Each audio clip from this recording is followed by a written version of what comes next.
तो ये आज पाठ एक नेताजी का चश्मा की हम पुनरावृत्ति करेंगे और जो चीजें आपके समझ से रह गई हैं, जो आप नहीं ध्यान दे पाए हैं, जिन चीजों को दोबारा से मैं रिपीट कर रही हूँ, रिवाइज करवा रही हूँ, प्लीज नोट इट डाउन। ठीक है, यहाँ पे देखो, हलदार साहब थे। Camera should be on. I want to see each and every child. Lakshita, Goyal, everyone. Haldar साहब थे जो 15वें दिन अपने काम के सिलसिले से, कंपनी के काम के सिलसिले से एक कस्बे से गुजरा करते थे और उस कस्बे से गुजरते हुए कभी उन्होंने ध्यान तो नहीं दिया था, मगर वो कस्बा बहुत छोटा सा था। उसमें कुछ पक्के मकान थे, कुछ कच्चे मकान थे, बहुत छोटा सा बाजार था वहां पे। और ये प्रश्न आपको आएगा कि कस्बा कैसा था। ठीक है, कुछ कच्चे मकान थे, कुछ पक्के मकान थे वहां पे। एक लड़कों का स्कूल था और एक ही लड़कियों का स्कूल था वहां पे, अलग अलग थे। एक सीमेंट का छोटा सा कारखाना था और 2 ओपन एयर सिनेमा घर थे और एक नगर पालिका थी। अच्छा, अब सवाल उठता है कि वहां की नगर पालिका क्या क्या काम करवाती थी। जो कस्बे की नगर पालिका थी, तो कुछ ना कुछ वो करवाते रहते थे बेटा। कभी सड़कें पक्की कराते थे, कभी कुछ पेशाब घर बनवा देते थे, कभी कबूतरों के कवि लिए छतरी सम्मेलन। बनवा देते थे, शाबाश, कभी वहां पे कवि सम्मेलन करवा दिया करते थे। तो ये नगर पालिका का काम था।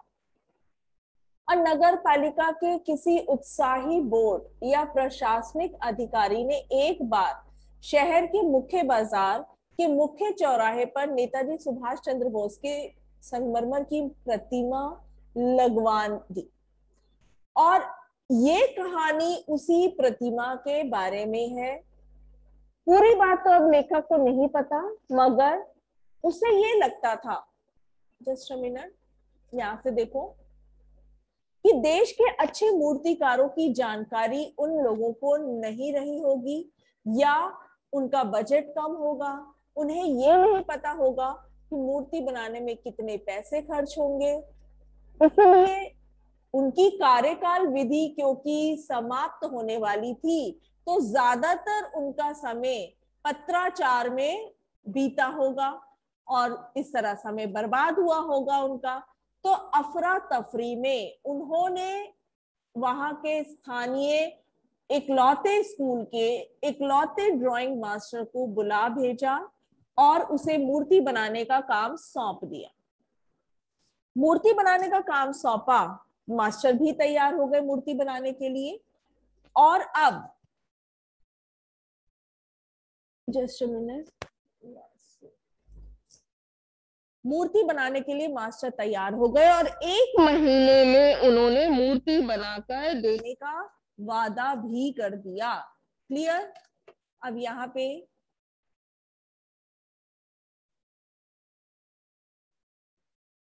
जैसा कि आपको कहा जा चुका है, मूर्ति संगमरमर की थी। और यह एक प्रश्न ये है कि मूर्ति कैसी थी और कितनी बड़ी थी। तो मूर्ति संगमरमर की थी। टोपी की नोक से कोट के दूसरे बटन तक कोई 2 फुट की मूर्ति थी, जिसे कहते हैं हम बेस्ट। बेस्ट क्यों बोला है? अब ये एक प्रश्न है कि मूर्ति को बेस्ट क्यों कहा गया है। मूर्ति बेस्ट इसलिए थी क्योंकि वो बहुत सुंदर थी। उस मूर्ति में नेताजी बहुत सुंदर लग रहे थे और कुछ कुछ मासूम और कमसिन से भी दिखाई पड़ रहे थे। अच्छा, संगमरमर की मूर्ति फौजी वर्दी को तो दर्शाती है, और मूर्ति को देखकर बेटा आप एक बात ध्यान रखना कि मूर्ति को देखकर यदि आपके मन में उसके लिए भाव आते हैं और उसकी कही बात, यानी कि नेताजी का नारा याद आता है, दिल्ली चलो, तुम मुझे खून दो, मैं तुम्हें आजादी दूंगा, तो इससे बढ़ के और कोई बात नहीं थी। तभी मूर्ति को बेस्ट कहा गया है कि वो इतनी लाइव मूर्ति दिख रही थी कि उसको देखकर नारा याद आया। cameras are off. Open the camera. Otherwise, I am not going to teach you. Camera should be on. Everybody's. ठीक है, अब नेक्स्ट देखते हैं.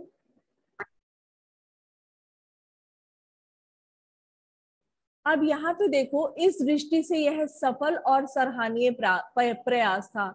यहाँ पे बच्चा सवाल आपको एक और उठता है कि नेताजी की मूर्ति को सफल प्रयास या सराहनीय प्रयास क्यों कहा गया है. सफल और सराहनीय प्रयास इसीलिए कहा गया है कि उस मूर्ति को देखकर लोगों के मन में नेताजी द्वारा कहा नारा, देशभक्ति की भावना, और नारा कौन सा बेटा याद आता था? दिल्ली चलो. और तुम मुझे खून दो, मैं तुम्हें आजादी दूंगा. Very good. तुम मुझे खून दो, मैं तुम्हें आजादी दूंगा. इसीलिए नेताजी की मूर्ति को एक सराहनीय सफल बोला गया है. क्लियर? क्लियर है? अच्छा,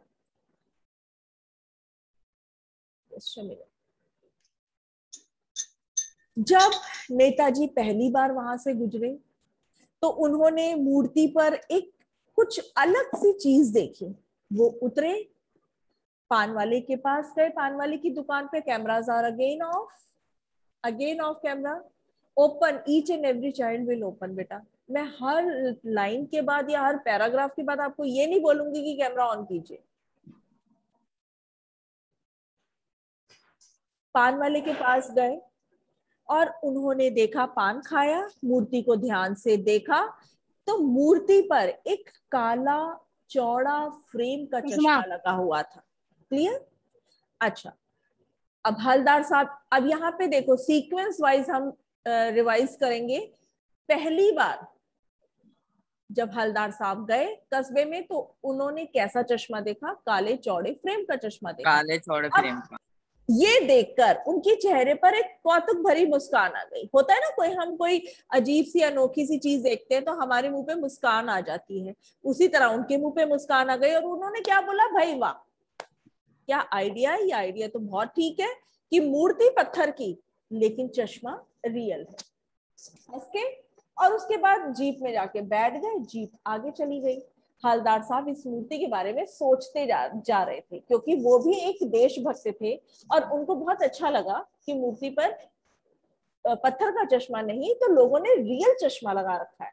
मूर्ति पे जाके जीप में बैठ गए और आखिर में सोचते सोचते इस नतीजे पर पहुंचे कि कुल मिलाकर इस कस्बे के नागरिकों का प्रयास बहुत सराहनीय कहा जा सकता है. उन्होंने ये सोचा कि नगर वासियों ने ही मूर्ति पर यह चश्मा लगाया है. मूर्ति के रंग रूप या कद से कोई मतलब नहीं है कि मूर्ति कितनी बड़ी थी, वो कैसी थी. उस भावना से मतलब है जो लोगों के मन में थी, यानी कि देशभक्ति की भावना. वरना आजकल तो देशभक्ति की भावना एक मजाक की चीज होती जा रही है. Is it clear? Clear? Next, अब दूसरी बात फिर देखना. 15 दिन के बाद दोबारा हलदार साहब वहां से गुजरे और उन्होंने क्या देखा कि मूर्ति पर आज मोटे फ्रेम का चश्मा नहीं था, तारों वाला गोल फ्रेम का चश्मा लगा हुआ था. अब उनका कौतुक और भी बढ़ गया. उनको और भी ज्यादा एक्साइटमेंट होने लगी ये पता करने की कि भाई वाह, ये कौन इंसान है ऐसा जो चश्मे बदलते रहता है, क्या आइडिया है. और उसके बाद उन्होंने अच्छा जस्ट वेट.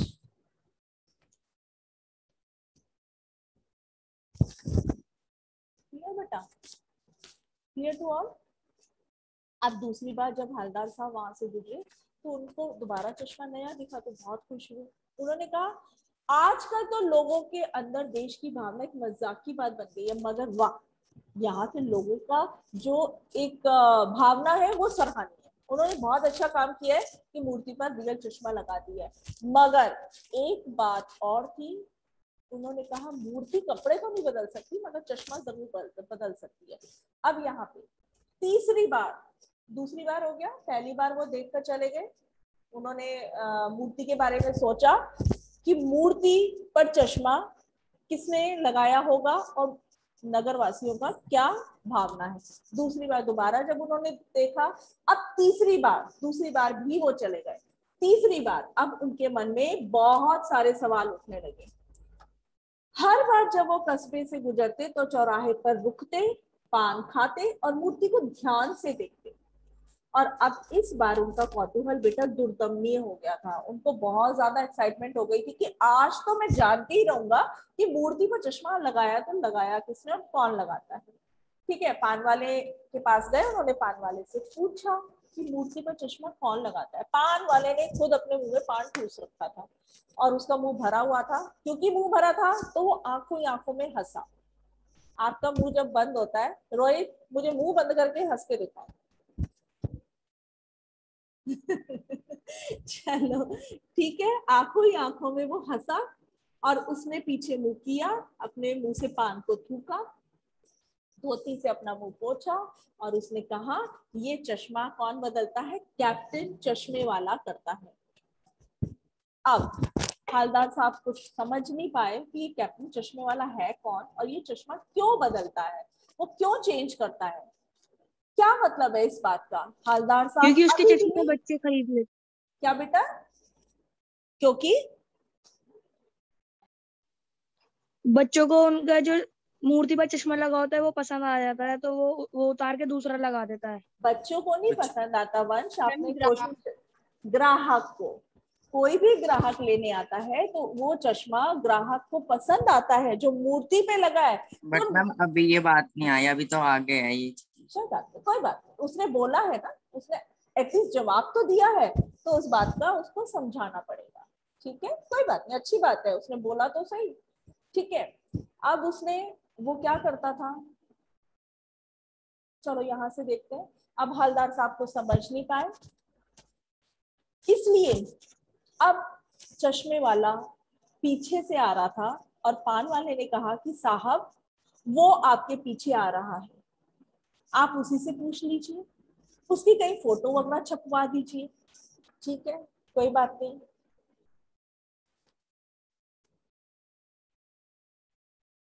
पान वाला उसको बताता है कि चश्मे वाला इस उसकी छोटी सी दुकान में जितने भी गिने चुने चश्मे हैं, जितने भी फ्रेम हैं, और उसकी दुकान अपनी कोई दुकान नहीं थी बेटा, आपको मैंने बताया था, उसकी छोटी सी एक संदूकची थी। मैम एक क्वेश्चन रह गया यहाँ पे।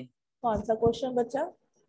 मैम कि जब हालदार साहब ने उससे पूछा, क्या कहते हैं, दुकान वाले से, तो उसने जवाब दिया कैप्टन, तो वो थे हवलदार साहब। उनके मन में कई सारे सवाल आए कि हवलदार साहब शायद कोई नेताजी होगा या फिर कोई फौजी होगा जो है, ये वो हो आगे आ गया रहा है, होगा। ये आगे आएगा, आगे आएगा, आगे आएगा रोहित, आगे आएगा। क्योंकि अभी तो सिर्फ पान वाला उसको समझा रहा है कि वो अपने जितने गिने चुने फ्रेम है उसमें से वो फ्रेम निकाल के नेताजी के चश्मे पर, मूर्ति पर लगा देता है। वेरी गुड, आपको एटलीस्ट याद है, आई एम हैप्पी। ठीक है, अब यहाँ पे देखो, नेताजी से चश्मे वाला क्षमा मांगता है जब कोई ग्राहक उससे फ्रेम मांगता है, और ग्राहक को वो चश्मा उतार कर देता है, मगर उससे पहले वो क्या करता है, इस ये भी क्वेश्चन है कि वो पहले नेताजी से क्षमा मांगता है कि मैं आपकी मूर्ति से चश्मा उतार रहा हूं और ग्राहक को दे रहा हूं। और जब ग्राहक को दे देता है तो फिर दोबारा नया चश्मे का फ्रेम लेके उनकी मूर्ति पर लगा देता है। ठीक है ना, ये यहां तक बिल्कुल समझ आ गया आपको। अब वाह क्या खूब आइडिया है, ये कौन बोलता है? हवलदार साहब। लेकिन भाई एक बात अभी भी मुझे समझ में नहीं आई कि हवलदार साहब ने पान वाले से फिर पूछा, क्योंकि उनके अंदर बहुत सारे सवाल उठ रहे थे, तो उन्होंने दोबारा उससे पूछा कि नेताजी का ओरिजिनल चश्मा है कहाँ? ये नकली चश्मा तो लगा देता है कैप्टन, लेकिन उनका असली चश्मा कहाँ है?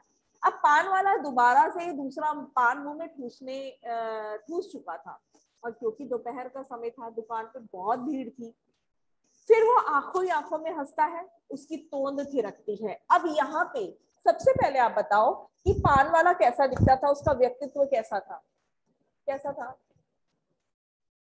खुश मिजाज वाला हंसमुख स्वभाव का था। हाँ, और सबसे पहले तो आप बताएंगे कि वो मोटा था, काला था, उसके लाल नीले पीले बत्तीसी थी, खुश मिजाज था, और जब वो हंसता था तो उसकी तोंद उसकी थिरकती थी। तोंद हिलती थी। ठीक है, प्रॉपर तरीके से आप बताएंगे उसके बारे में। फिर दोबारा से वो आंखों ही आंखों में हंसा, उसकी तोंद हिरकी हिरकी, उसने कत्थे की डंडी को कत्था पान में लगा रहा था, एक तरफ रखा, फिर दोबारा पीछे मुंह किया, पान थूका और मुस्कुराते हुए बोला कि मास्टर चश्मा बनाना भूल गया। ठीक है, अब पान वाले के लिए तो ये मजेदार बात थी, मजा लेके वो बता रहा था, लेकिन हवलदार साहब के लिए तो चकित करने वाली और द्रवित करने वाली बात थी। यानी कि हवलदार साहब ठीक सोच रहे थे, क्योंकि मूर्ति के नीचे लिखा था मास्टर मोतीलाल। जिस मास्टर ने मूर्ति बनाई थी, ये सवाल आपको 1 लाइन क्वेश्चन में आएगा कि मूर्ति के नीचे क्या लिखा हुआ था। मूर्ति के नीचे लिखा था मास्टर मोतीलाल। क्लियर? अच्छा, अब यहाँ पे वाकई वो कस्बे का अध्यापक था और उसने एक ही महीने में मूर्ति बनाकर उनको दे देने का वादा किया था और वादा अपना पूरा भी किया। अब हवलदार साहब, क्योंकि पान वाला भी ज्यादा बात करने में इंटरेस्टेड नहीं था, उसकी दुकान पे बहुत भीड़ थी, हवलदार साहब ने पैसे चुकाए पान के और जाके अपनी जीप में दोबारा बैठ गए। जीप में जब वो बैठे तो अब वो सोचते जा रहे थे कि पान वाला सॉरी मास्टर ने आखिर चश्मा बनाया नहीं तो क्यों नहीं बनाया।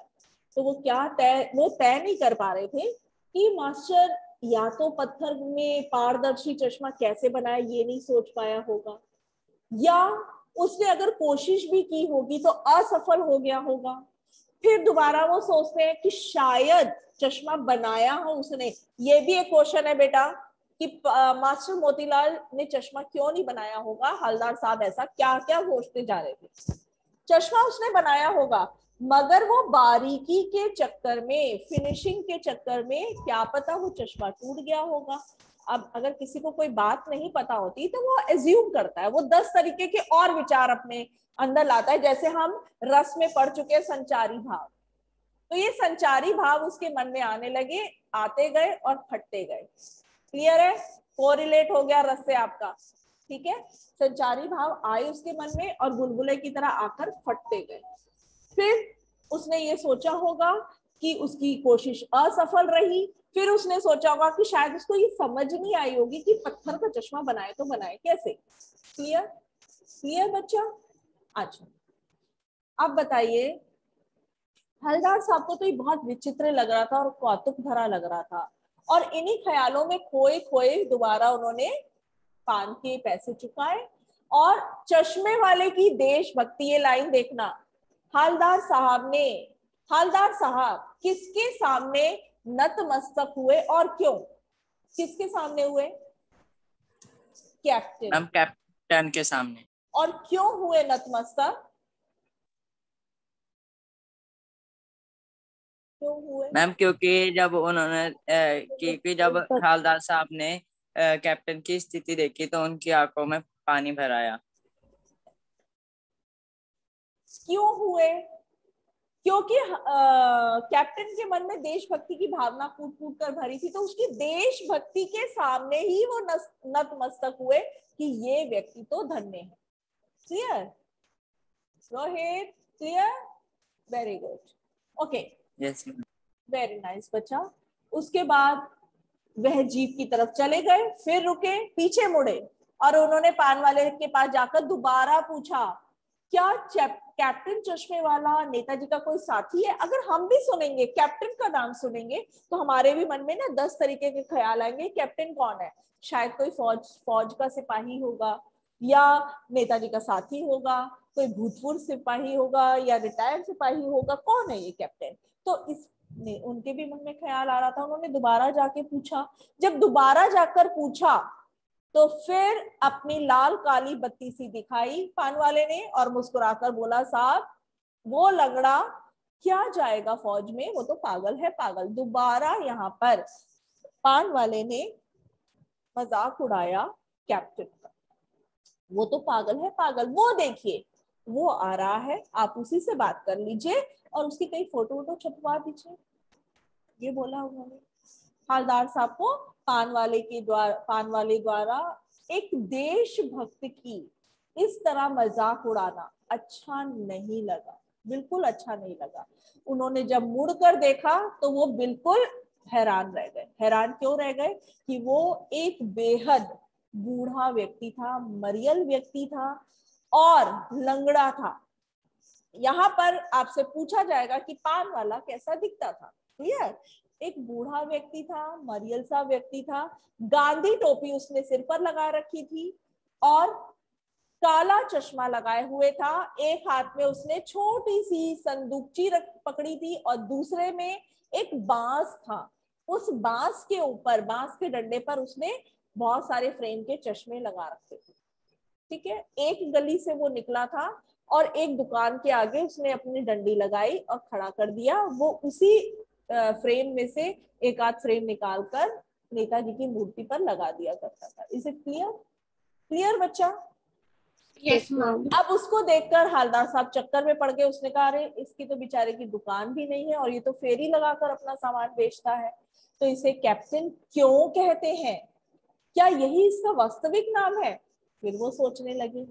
लेकिन पान वाले ने साफ बता दिया था कि अब वह इस बारे में बात नहीं करना चाहता, क्योंकि उसके ऑलरेडी दुकान पे बहुत सारे ग्राहक थे। ड्राइवर भी बेचैन हो रहा था, जो हवलदार साहब का ड्राइवर था वो भी बेचैन हो रहा था और इसलिए हवलदार साहब वहां से उतरे, अपने जीप में जाके चुपचाप से बैठ गए। क्लियर है बच्चा? Is it clear? यस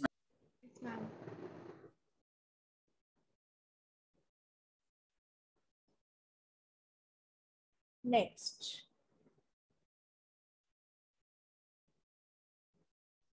अब देखो यहाँ पे नेक्स्ट, हाँ, जीप में बैठ गए। अब 2 साल तक यही सिलसिला चलता रहा। हवलदार साहब 15 दिन में आते, वहां पे रुकते और सब चश्मे को देखते, मूर्ति को देखते और उसके बाद फिर आगे निकल जाते। ठीक है, अच्छा, वहां पे मूर्ति के ऊपर कभी गोल चश्मा होता, कभी चौकोर चश्मा होता, कभी लाल, कभी काला और यहाँ तक कभी धूप का चश्मा भी लगा होता। धूप का चश्मा यानी कि कभी सन ग्लासेस भी लगे होते थे। ठीक है, और कभी कभी कांच वाला गोगो चश्मा भी होता था, बड़ा चश्मा होता था वो भी लगा होता था। नेताजी के मूर्ति पे अलग अलग तरीके के चश्मे लगे होते थे, पर कोई ना कोई होता जरूर था चश्मा। अब इस धूल भरी यात्रा में हवलदार साहब को कौतुक और प्रफुल्लित के कुछ क्षण देने के लिए फिर एक बार ऐसा हुआ कि मूर्ति के चेहरे पर कोई चश्मा था ही नहीं, किसी भी तरीके का चश्मा नहीं था। अब उस दिन पान की दुकान भी बंद थी और चौराहे की अधिकांश दुकानें भी बंद थी। अगली बार भी मूर्ति की आंखों पर चश्मा नहीं था 15 दिन के बाद। अब हवलदार साहब अपनी आदत से मजबूर थे। उनकी क्या आदत थी कि वो वहां पे रुकते थे, पान खाते थे, मूर्ति को देखते थे और फिर जाते थे। तो उसी प्रकार वहां पे रुके पान वाले के पास और उन्होंने पान खाया। पान खाने के बाद पूछा कि भाई क्या बात है, आज तुम्हारे नेताजी की आंखों पर चश्मा क्यों नहीं है? अब यह सुनकर पान वाला उदास हो गया। उसने पीछे मुड़ा, मुंह में जो पान था उसको थूका और सिर झुकाकर अपनी धोती से अपनी आंखें पोंछी। आंखें पोंछी यानी कि उसकी आंखों में आंसू आ गए और बोला, साहब कैप्टन मर गया है। और कुछ नहीं पूछ पाए। हवलदार साहब कुछ पल चुपचाप खड़े रहे और उसके बाद वहां से पैसे देकर चले गए। ठीक है, इस बार सोचते क्या होगा उस कौम का, ये क्वेश्चन आपको बनता है। क्या होगा उस कौम का जो अपने देश की खातिर घर गृहस्थी, जवानी, जिंदगी सब कुछ होम कर देने वालों पर हंसती है और अपने लिए बिकने का मौका ढूंढती है। ये एक क्वेश्चन है बेटा। इसका क्या अर्थ है कि हमारे यहाँ के लोग ऐसे देशभक्तों का, ऐसे फौजियों का मजाक उड़ाते हैं जिन्होंने अपने बारे में नहीं सोचा, अपने परिवार से दूर, अपने देश से दूर और इतनी ठंड में -डिग्री सेल्सियस में वो हमारी रक्षा करते हैं बॉर्डर पे और अपने देश की रक्षा करते हैं। आज यदि हम यहाँ पर हैं तो केवल उन्हीं के कारण है, केवल उन्हीं के कारण है। क्लियर? तो ऐसे लोगों का मजाक उड़ाना कोई अच्छी बात तो नहीं है।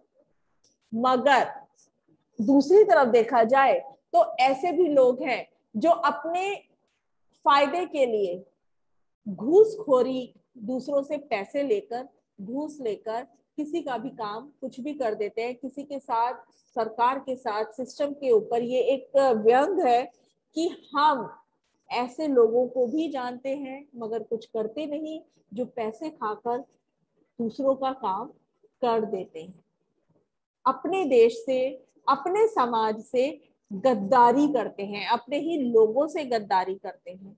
ये हवलदार साहब का मतलब था। क्लियर? Yes ma'am. अब कस्बे के बीचों बीच चौराहे पर जो सुभाष जी की प्रतिमा लगी थी, लेकिन सुभाष जी की आंखों पर चश्मा नहीं होगा, ये सोचकर अगली बार हवलदार साहब ये सोचते हुए आ रहे थे जीप में कि आज मैं उस कस्बे में नहीं रुकूंगा। और क्योंकि कैप्टन भी मर चुका है, अब उन्होंने सोचा कि यहाँ पर अब कोई व्यक्ति ऐसा नहीं बचा है जो मूर्ति की तरफ देखेगा या उस पर चश्मा लगाएगा। आज वो सीधे निकल जाएंगे, वहां देखेंगे नहीं। उन्होंने ड्राइवर से भी कह दिया कि भैया चौराहे पे मत रोकना, आज मुझे बहुत काम है, पान आगे कहीं और खा लेंगे।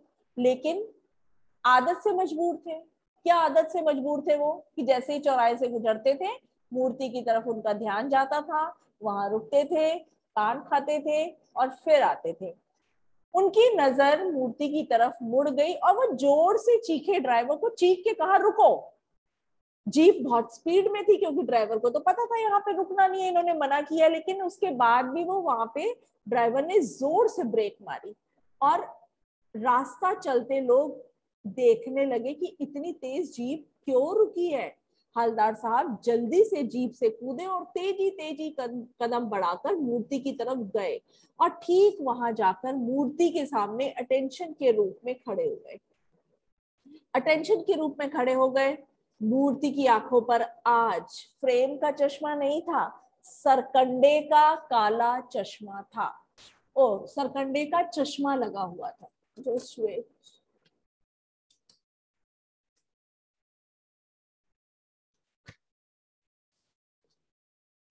और ये चश्मा लगाया किसने था बेटा? वहां पे खेल रहे बच्चों ने। ये देखकर कि बच्चों के मन में देशभक्ति की भावना है, जो हमारे कल के नागरिक हैं उनके मन में देशभक्ति की भावना है, ये देखकर हवलदार साहब की आंखों में आंसू आ गए।